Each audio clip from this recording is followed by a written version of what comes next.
여러분, 이란 하면 보통 뭐가 떠오르세요? 아마 복잡한 국제 뉴스 같은 것들이 먼저 생각나실 텐데요. 그런데 이란에 우리가 아는 모습과는 전혀 다른 정말 놀라운 과거가 있다는 사실 알고 계셨나요? 자, 오늘 한번 시간을 거슬러 올라가 보려고 합니다.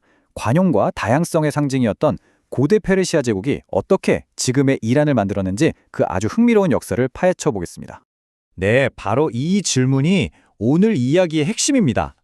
아니, 2500년, 정말 어마어마한 시간이잖아요.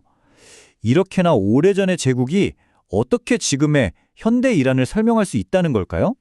자, 한번 보세요. 왼쪽엔 수많은 민족을 품었던 그야말로 관용의 제국, 고대 페르시아가 있고요. 오른쪽엔 우리에게 좀 더 익숙한 복잡한 갈등의 이미지로 비치는 현대 이란이 있습니다. 이거 뭐 언뜻 보면 완전히 다른 나라 같죠? 도대체 그 사이에 무슨 일이 있었던 걸까요? 그 실마리를 찾으려면요. 먼저 고대 페르시아 제국의 아주 독특했던 통치 철학부터 들여다봐야 합니다. 44%!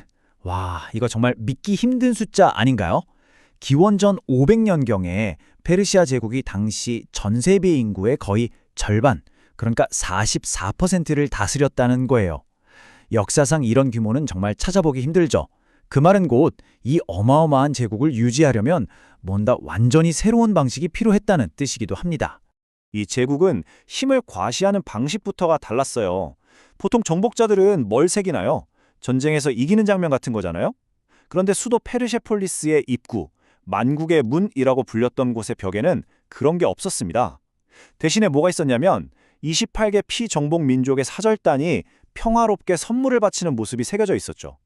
힘이 아니라 화합을 제국의 얼굴로 내세운 겁니다. 정말 대단하죠? 자, 이 문구 한번 들어보세요. 나는 오늘 모든 사람이 원하는 종교를 믿고 원하는 곳에 살 자유가 있음을 선포한다. 와, 정말 놀랍지 않나요? 이게 바로 키루스 실린더라는 유물에 새겨진 내용인데요. 많은 학자들이 이걸 세계 최초의 인권 선언으로 꼽는 이유가 바로 이겁니다. 정복자였던 키루스 대제는 사람들을 억압하는 대신 그들의 문화와 종교를 존중하는 길을 택했던 거죠. 바로 이게 우리가 페르시아 모델이라고 부르는 것의 핵심입니다. 모든 걸 로마식으로 바꾸려고 했던 로마 제국과는 완전히 정반대의 길을 간 거죠. 페르시아는 다름, 즉 다양성 그 자체를 제국의 힘으로 생각했어요. 각 민족의 정체성은 그대로 존중하면서 비단 장갑 속의 철권처럼 부드럽지만 아주 강력하게 제국을 통치한 겁니다. 자, 지금까지는 페르시아의 군사력이나 통치 방식 같은 하드 파워를 봤는데요. 이제는 좀 다른 이야기를 해볼게요. 바로 문화와 기술, 즉 페르시아의 소프트 파워가 남긴 유산에 대한 이야기입니다. 페르시아가 남긴 유산은 단순히 거대한 영토가 전부가 아니었어요. 정원, 물관리 기술, 그리고 비단길을 통해서 오늘날 우리 삶에까지 아주 깊숙이 들어와 있는 놀라운 선물들을 남겼거든요. 자, 하나씩 한번 살펴볼까요? 혹시 파라다이스라는 단어가 어디서 왔는지 아세요? 우리가 천국을 말할 때 쓰는 바로 그 단어요. 이게 놀랍게도 고대 페르시아어 파리다이다, 즉 담으로 둘러싸인 정원이라는 말에서 왔습니다. 삭막한 땅 위에 질서와 아름다움을 만들어냈던 페르시아인들의 세계관이 이 단어 하나에 고스란히 담겨 있는 거죠. 정말 신기하죠? 이건 뭐 고대 에어컨이라고 할 수 있습니다. 정말 기가 막히는데요.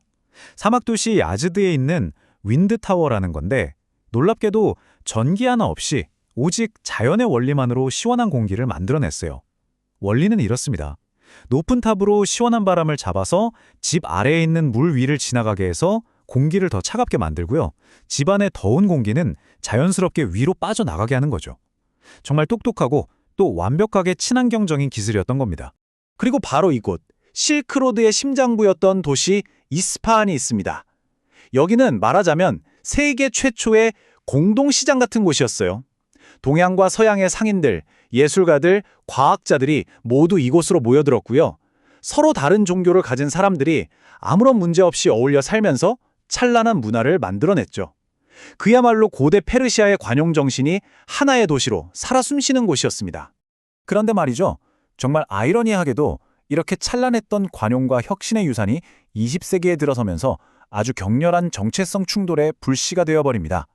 아니, 그토록 위대했던 과거의 영광이 어떻게 갈등의 원인이 될 수 있었을까요?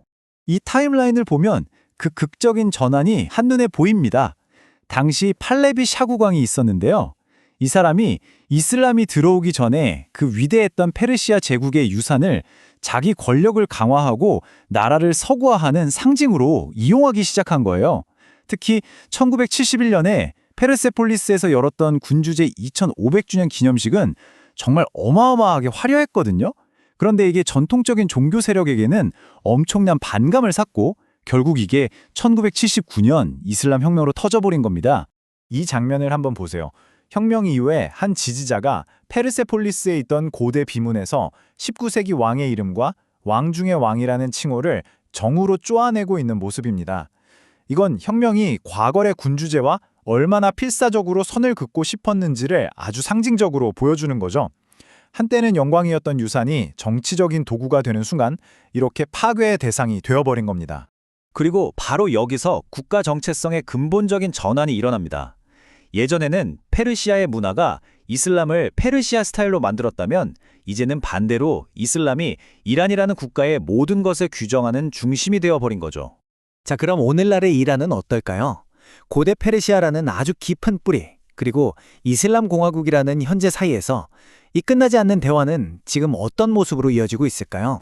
13세기의 페르시아의 위대한 시인 루미가 남긴 시에서 어쩌면 그 힌트를 찾을 수 있을지도 모르겠습니다. 종교적 정통과 오류에 대한 우리의 관념을 훨씬 넘어 들판이 하나 있네. 내가 거기서 당신을 만나리. 옳고 그름을 나누는 생각을 넘어서면 더 넓은 공간이 있다는 거죠. 이거 어쩌면 특정 종교나 이념을 뛰어넘는 수천 년 전 고대 페르시아가 보여줬던 바로 그 관용의 정신과 맞닿아 있는 게 아닐까요? 독일의 대문호 괴테도 페르시아 시에서 아주 깊은 영감을 받았다고 하죠. 그의 질문처럼 만약에 동양과 서양을 애초에 나눌 수 없는 거라면 어떨까요?